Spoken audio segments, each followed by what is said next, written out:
Well, if we only go back to the times of the pandemic, there was only a handful of people who carefully studied what's happening in China, and everyone else, like the wider public or the political debate in Berlin or in Germany in general, saw China as something like a rising economic power. They rather bought the peaceful rise narrative and looked at the Belt and Road Initiative as a major investment instrument, which is not so bad after all, because it also helps the underdeveloped regions in the Balkans, for example, at the very end of the Belt and Road Initiative, right, to prosper because there's a lot of investment happening. So this was just seen as how it was presented and not so much what are the long-term consequences and what forms of dependencies does it bring. It was always kind of a must whenever a German delegation visits China to sign like trade agreements or investment agreements that someone should also mention human rights and media rights about oppressed minorities or restricted freedom rights for citizens. And then everyone complained that this is about to become a totalitarian regime, but it wasn't our problem. And the perception of what you hear from the United States, that there is an open clash over who's going to be the hegemon in the 21st century. Will it be the end of a Pax Americana in which the United States take the lead? Or will China go back to its natural-born leadership, which really impressed Merkel when she returned from visits to China, that she heard from her Chinese counterparts that China was for 2,000 years the leading economy and political force until it wasn't for a short period of 200 years. And now they go back to normal. She said, I made my advisors double check and it's actually accurate. So as if it's something like the natural order of things and we only go back to normal and then we have to reposition ourselves.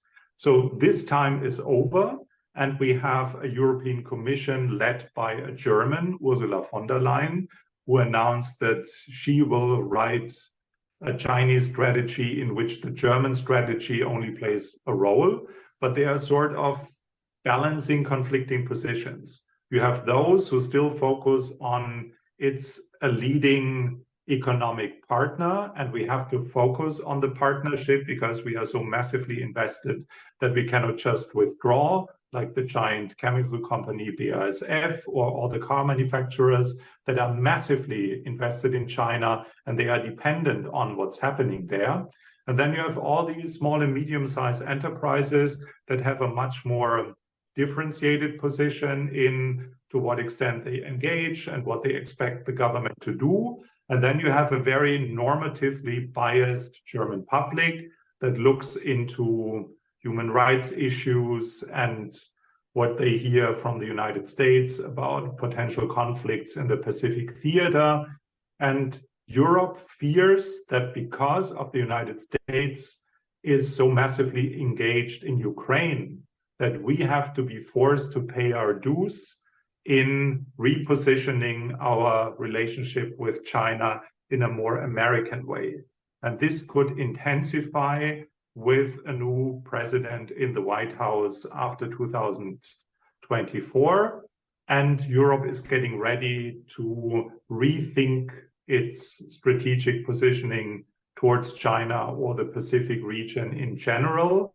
And there are very different conflicting forces being active at the moment to define what does that mean for Germany in particular, and what does it mean for a European integrated strategy, because Germany doesn't sign trade deals. Trade policy is something the European Union is doing as a whole, but that is different when we talk of investments. This is still something that nation states do and national economy promotion is doing individually from what the European Union is and does strategically. But when we speak of defense and geopolitics, then Europe and Germany in particular are still the dwarfs that watch what's going on in the global theater, and they have to reposition themselves. And even if they announced Zeitenwende, it's just a first step in the direction of being able to provide security.